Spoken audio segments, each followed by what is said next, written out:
Assalamualaikum warahmatullahi wabarakatuh. Salam guru penggerak. Perkenalkan, saya Septi Karniawati, calon guru penggerak angkatan 10 dari SD Negeri Kecil Karangharjo, Kecamatan Pulau Kulon, Kabupaten Grobogan, Provinsi Jawa Tengah. Video ini berisi koneksi antar materi modul 2.3 coaching supervisi akademik. Tujuan pembelajaran khusus. Calon guru penggerak menyimpulkan dan menjelaskan keterkaitan materi yang diperoleh dan membuat refleksi berdasarkan pemahaman yang dibangun selama modul 2 dalam berbagai media. Pemikiran reflektif terkait pengalaman belajar yaitu dalam modul 2.3 ini saya mempelajari tentang supervisi akademik yang bertujuan untuk pengembangan kompetensi diri dalam setiap pendidik di sekolah. Pendekatan yang digunakan adalah teknik coaching yang memiliki 3 prinsip yaitu kemitraan, proses kreatif, dan memaksimalkan potensi. Kompetensi inti coaching yang harus dimiliki diantaranya kehadiran penuh, mendengarkan aktif, dan mengajukan pertanyaan berbobot. Percakapan berbasis coaching menggunakan alur tirta yaitu tujuan, identifikasi, rencana aksi, dan tanggung jawab. Terdapat 3 tahapan dalam supervisi akademik yaitu pra-observasi, observasi, dan pasca observasi. Emosi-emosi yang dirasakan terkait pengalaman belajar yang pertama yaitu cemas. Sebelum mengetahui isi materi dalam modul ini, saya sedikit cemas karena khawatir tidak mampu dalam memahami dan mengaplikasikannya. 2. Tertarik. Setelah mempelajari dalam eksplorasi konsep, saya mulai tertarik dalam mendalami isi dari modul ini. 3. Gembira. Saya merasa gembira saat mampu melakukan praktek coaching sesama rekan CKP dalam ruang kolaborasi dan demonstrasi kontekstual. 4. Gembira. Saya optimis untuk mampu mengaplikasikannya di sekolah tempat saya mengajar. Apa yang sudah baik berkaitan dengan keterlibatan diri dalam proses belajar yaitu saya mampu berkolaborasi dengan rekan sesama CKP saat mempraktikkan proses coaching menggunakan alur tirta dan sesuai dengan prinsip coaching dalam ruang kolaborasi dan demonstrasi kontekstual, baik berperan sebagai coach, coachee, maupun sebagai pengamat atau observer. Apa yang perlu diperbaiki terkait dengan keterlibatan diri dalam proses belajar? Yang perlu diperbaiki adalah kemampuan dalam mengajukan pertanyaan berbobot agar dapat menggali informasi permasalahan pada diri coachee sehingga dapat menemukan solusi atas permasalahan yang dihadapi. Setelah saya mempelajari modul 2.3 tentang coaching dalam supervisi akademik, kompetensi yang mulai berkembang ditandai dengan mampu mempraktekkan praktek coaching dengan menggunakan alur tirta secara baik sebagai coachee maupun pengamat. Sedangkan saat saya mempraktekkan proses coaching, saya harus mampu mengendalikan diri dari asumsi-asumsi pribadi dan rasa emosi, sehingga muncul kematangan berpikir dan bertindak agar sesuai dengan prinsip coaching yaitu kemitraan, proses kreatif, dan memaksimalkan potensi. Analisis untuk implementasi dalam konteks calon guru penggerak. Memunculkan pertanyaan kritis yang berhubungan dengan konsep materi dan menggalinya lebih jauh. Bagaimana agar prinsip coaching dapat diterapkan dalam kegiatan supervisi di sekolah?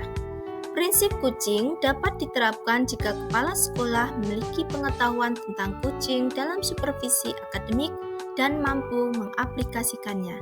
Kegiatan supervisi jangan hanya bertujuan sebagai bagian penilaian guru saja, namun supervisi harus dijadikan sebagai cara untuk meningkatkan kompetensi akademik guru, sehingga tidak hanya melakukan observasi kelas saja, tapi harus ada percakapan pra-observasi dan pasca-observasi.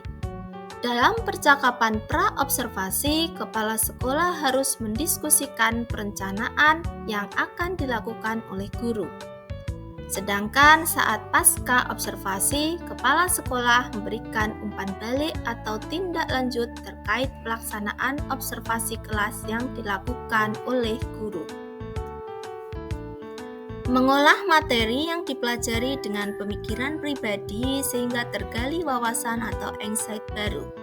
Kucing dalam supervisi akademik dapat berpengaruh dalam terwujudnya pemimpin pembelajaran yang berpihak pada murid. Pembelajaran yang berpihak pada murid adalah hal yang sangat penting untuk diterapkan dalam lingkungan sekolah.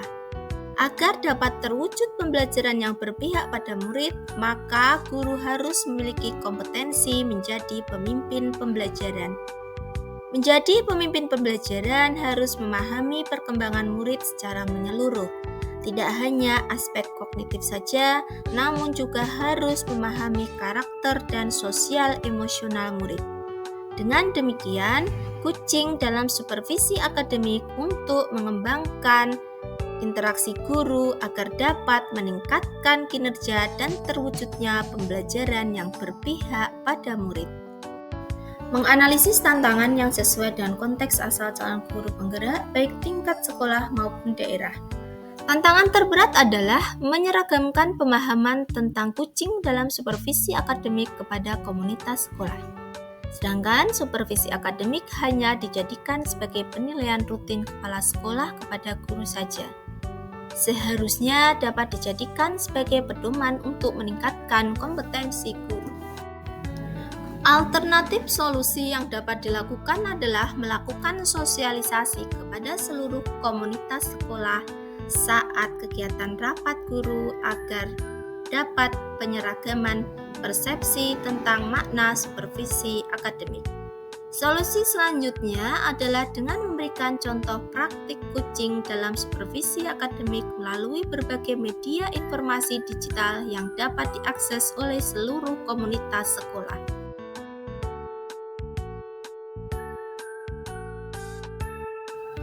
Pengalaman masa lalu saya yaitu saya pernah disupervisi oleh kepala sekolah. Namun kegiatan supervisi tersebut hanyalah sebatas menjalankan kewajiban saja tanpa mengetahui makna supervisi yang sebenarnya. Kegiatan supervisi akademik hanya dilakukan saat kepala sekolah atau pengawas melakukan observasi kelas saja tanpa adanya kegiatan pra-observasi dan pasca observasi, sehingga hanya sebatas pemberian nilai guru saja. Kedepannya, kegiatan supervisi ini harus dijadikan salah satu bagian dalam peningkatan kompetensi guru dalam bidang akademik dengan menggunakan prinsip kucing yaitu kemitraan, proses kreatif, dan memaksimalkan potensi. Konsep atau praktik baik yang dilakukan dari modul lain yang telah dipelajari yaitu pada modul 2.1 di dalam pembelajaran berdiferensiasi, murid dikelompokkan berdasarkan kebutuhan belajarnya agar dapat memaksimalkan potensi yang dimiliki.